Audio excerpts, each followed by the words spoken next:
हे guys, good morning, शुभ सकाळ. कशा आहात तुम्ही? कालचा माझा ब्लॉग बघितलाच असेल तुम्ही. काल आम्ही गेलो होतो हनुमानाच्या मंदिरामध्ये पोरांना घेऊन दर्शन करण्यासाठी. तर काल जसं ब्लॉगमध्ये मी सांगितलं होतं मला कमरेचा त्रास आहे, मला चालताही होत नाही. तर मला हा त्रास 2020 पासून चालू झाला होता. क्रिकेट खेळताना बॉलिंग करण्याच्या वेळेस मी जेव्हा पण जंप करतो, लँड करतो, तेव्हा झटका बसला होता कमरेमध्ये. तर तेव्हा पण मी ट्रीटमेंट चालू केली होती केमला, तेव्हा बरं झालं होतं हे. पण आता परत ह्या 1 वर्षामध्ये चालू झालं. क्रिकेट खेळतानाच मला त्रास होतो हा, आणि इतका भयंकर त्रास होतो की मी आठवडाभर घरी झोपून असतो. तर आता केमला OPD माझ्या आज 1:30 वाजता. डॉक्टरांनी MRI वगैरे करायला सांगितलं होतं. MRIचा रिपोर्ट घेऊन आज जाणार आहे 1:30 वाजता दादरला केममध्ये. तर तिकडचा पण कदाचित दाखवायला भेटला तर ब्लॉग मी तुम्हाला दाखवेल. आणि बघू आता काय डॉक्टर म्हणतायत ते. त्रास तर खूप होतोय मला. मी प्रयत्न करेल ट्रॅव्हलिंगचा पण, कारण की माझी पहिली टाईम आहे, मी कधी केलेलं नाही आहे ट्रॅव्हलिंगचा वगैरे दाखवायला केम. आणि केमला जाऊन ट्रीटमेंट चालू करणार आहे. हे आमचे नेबर आहे. हाय करा, माझा ब्लॉग आहे. आता आम्ही चाललेलो केमला. चला रस्त्यामध्ये दाखवतो तुम्हाला.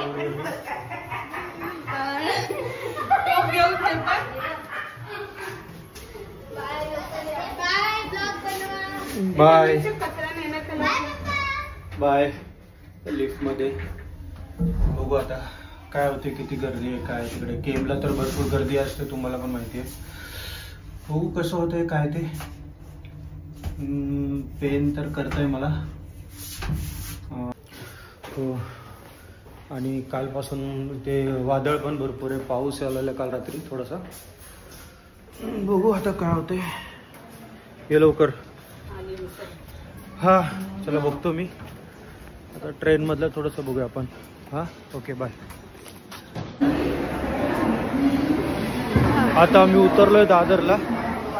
आता दादरवरून आम्ही शेअरिंग टॅक्सी पकडून जाणार आहे केम हॉस्पिटलला. तरी इथून एक 10 मिनटं लागतील टॅक्सीने, 10-15 मिनटं. बघू आता किती वेळ लागतो इकडून.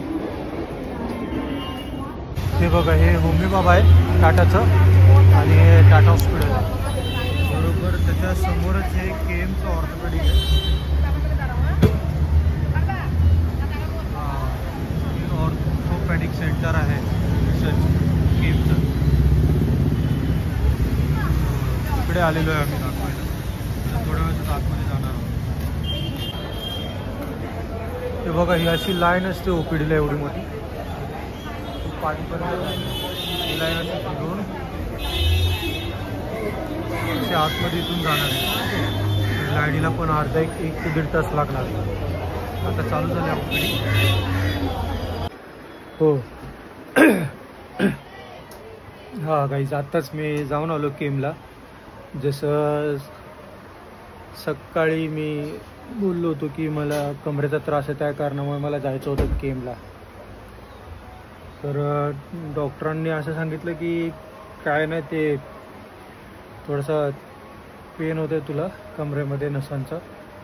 हे औषधं घ्या. MRIमध्ये पण काही दाखवलं ना. औषधं खावं, आठवड्याभरानंतर परत दाखवा, व्यवस्थित बरं होईल ते. पण मला पेन इतकं होतं आहे ना, ते जे सायकॅटिक असं काय ते म्हणतात, तो नस असं पेन करतं इकडे. खूप पेन होतं, इतकं भयंकर पेन होतं ना. खूप म्हणजे खूप भयंकर पेन होतं आहे. मला फक्त एवढं सांगायचं आहे की खेळताना फक्त ना काळजी घ्या खेळताना. आणि खेळायच्या आधी, कोणताही खेळ खेळायच्या आधी ना तुम्ही स्ट्रेचिंग करा. खेळायच्या आधी, खेळून झाल्यानंतरही. हे माझ्या निष्काळजीपणामुळे मला झालेलं आहे, घडलेलं आहे. आणि ते झालं होतं 2020ला. तेव्हा पण मी ट्रीटमेंट घेतली होती, बरं झालं होतं. पण आता हे परत इतक्या वर्षानंतर परत उद्भवलं ते. आता मी डॉक्टरने तर मला मना केली, तुला खेळायचं नाही, काय नाही, जिम पण नाही करायची, काय नाही करायची. तर ते 1 वर्ष जाईल, 1.5 वर्ष जाईल, 2 वर्ष जाईल, सांगू शकत नाही. आता सध्याला तरी खूप पेन होत आहे, भयंकर. आता औषधं दिलेत, बघू त्या औषधाने बरं झालं तर चांगली गोष्ट आहे. नशीब की ते ऑपरेशन वगैरे इंजेक्शनच्या भानगडीमध्ये नाही आलं, नाही तर खूप प्रॉब्लेम झाला असता. आज मी मला वाटतं एक आठवडा 2 आठवडा झाला घरी आहे. ते खेळण्यामुळे असं होऊ शकतं, न लक्ष देतात, न काळजी घेता.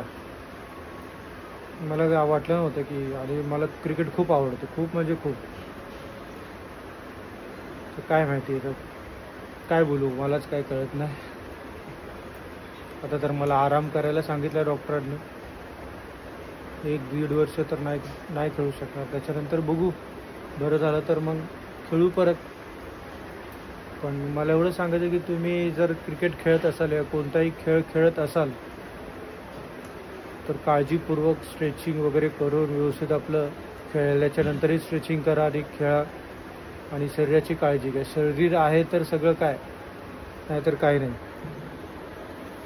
आज 2 आठवडे झाले मी घरी बसून आहे. मला माहिती आहे, मला म्हणजे सगळ्याच गोष्टीचा त्रास होतो आहे. माझ्यामुळे माझी फॅमिली पण डिस्टर्ब झालेली, की इतक्या यंग एजमध्ये, म्हणजे 35 रनिंग आहे माझं, तरीसुद्धा असा त्रास झाला आहे मला अचानकपणे.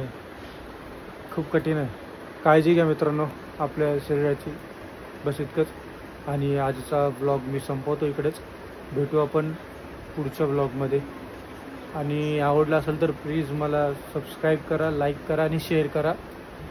असेच काहीतरी मी माझ्या आयुष्यातल्या घडलेल्या काही किस्से मी सांगत जाईल आणि चांगले व्लॉग घेऊन येत जाईल माहितीवाल्या. Okay, bye.